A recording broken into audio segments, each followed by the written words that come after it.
So today we're gonna go and do a bad EZA video on INT Jackie Chun. Boy, this EZA is hot garbage. But before we go ahead and talk about this bad EZA, I did a community post on the channel talking about what you guys want to see more of, or basically asking what you guys want to see more of. And you guys said sub-series, like for example, bad EZAs, random topics, custom card reviews. I do a good EZA series, but I haven't posted another one since that STR SSJ Goten. But I will be doing more of those.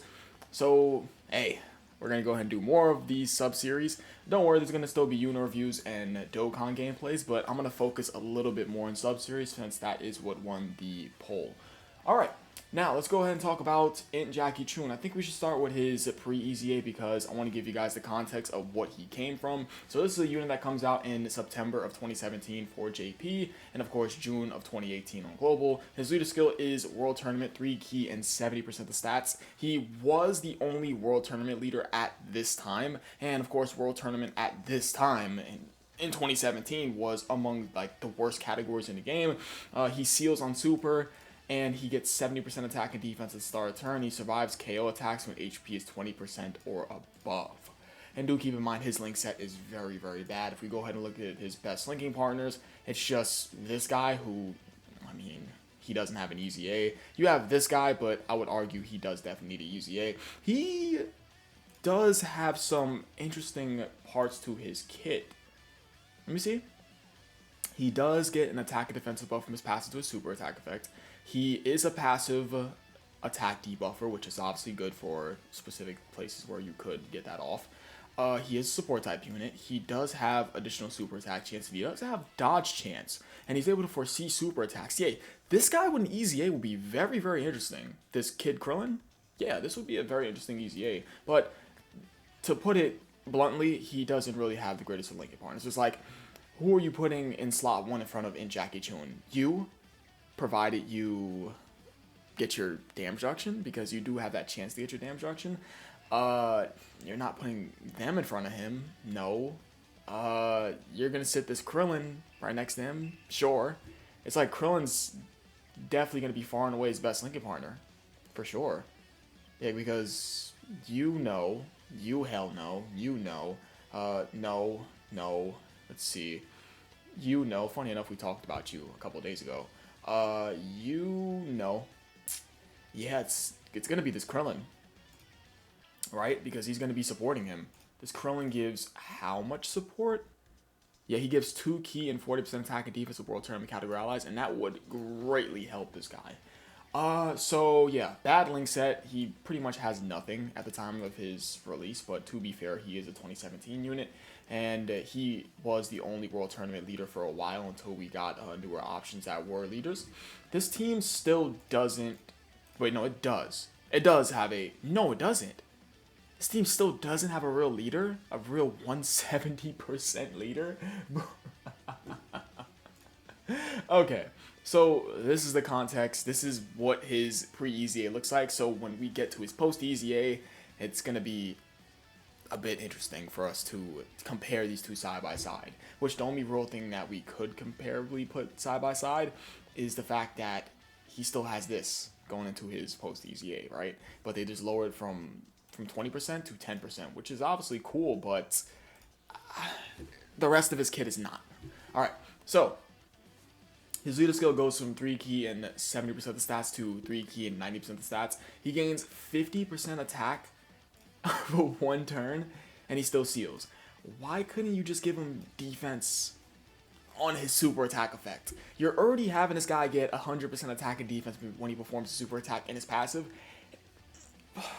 Yo, I don't understand it, because it's gonna help him. It's gonna help him, and this unit needs help.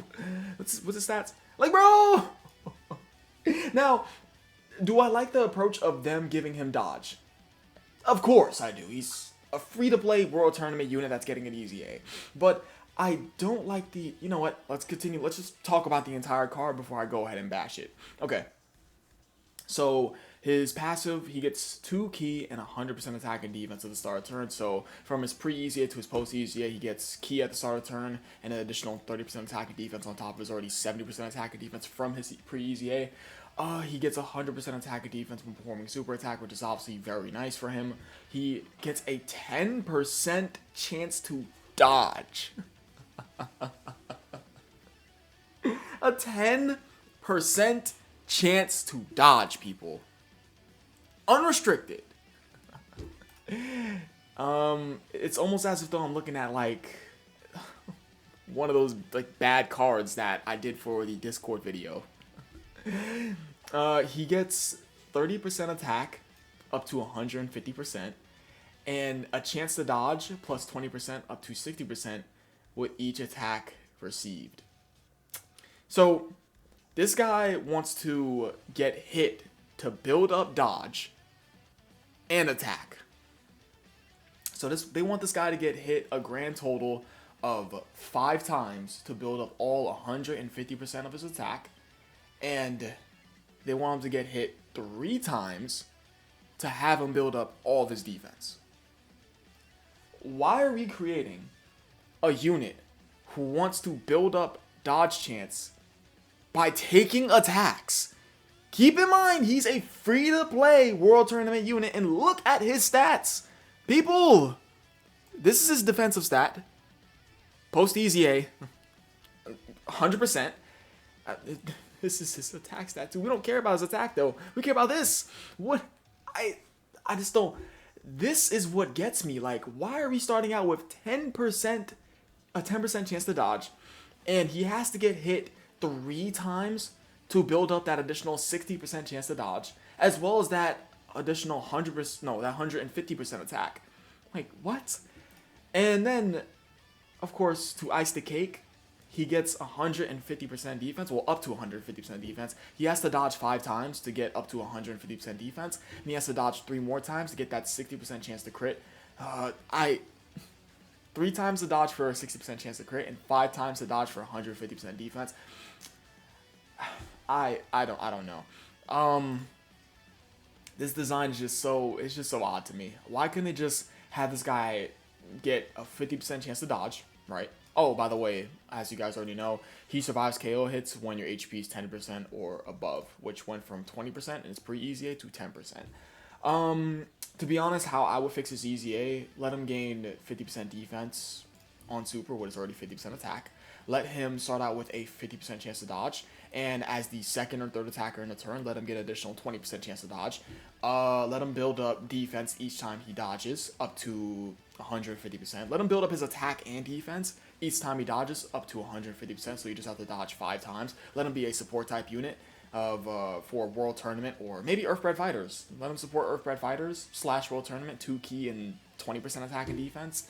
I mean, that would be fine, right? And then make this 120% attack and defense at start turn. Just give him a bit more, because this guy needs a bit more. And completely remove this damn crit chance. Like, why do we need this guy to crit? We don't need this. This is the last unit that comes to mind for offense. Guys, he has to get hit to build up his attack. No one cares about building up attack on a unit of this caliber. We want a unit of this caliber to dodge. Like, come on. Okay. And of course he does have a garbage link, so I mean, Brainiac's good link, but, you know, his combination of links in conjunction to his entire kit is just not it. World Tournament Champion, good link, 2 key and 10% defense, but, I mean, who has his link? We get it with him. Is, yeah, far and away the best unit out of all of these guys that has this link. Sure. His link set is just so bad. It's like he has Gentleman Supreme Warrior, World Tournament. It's like he can get Incredible Adventure as well as Guidance of the Dragon Balls activated. And this activated too with the 23rd World Tournament Goku. Could he? But the thing is with this unit is that his link set is just very odd. And they decided to go with this ridiculous design. It's just this entire part of his kit right here is just bad. This is just... I don't have much more to say about this. Let me go ahead on over to Dokkan Info one more time. I forgot to show his 200% leader skills that he is on. Let's just go ahead and get Chun. Okay. Where is he? He's right over here. And he is on 200% leader skills. You're not running him on Yamcha's. You're not running him on this guy's 200% elite skill. You're only ever going to be running him on this 200% elite skill to get links activated with him. How many links do they share with each other? They share more than... They probably only have a couple of links with each other. Yeah, probably a couple links. I don't see him up here. But, yeah, I think that is really about it with this guy. I brought up a video for this guy for his best attack stat. He's doing 7.6 million. What's his opening attack stat? Let's just go ahead and peep that real quick. He takes an attack, so he builds his attack. And, of course, builds up that defense. 5 million. I mean, Dokkan, why? I appreciate you guys for watching. You guys are the best. I'll catch you guys next video, and I absolutely love you all. Join the 24/7 Discord server. The link is down below in the description. Leave a like if you enjoyed the video, and I'll catch you guys next video. I said that already. And I love you all. Jackie Chun sucks. Peace.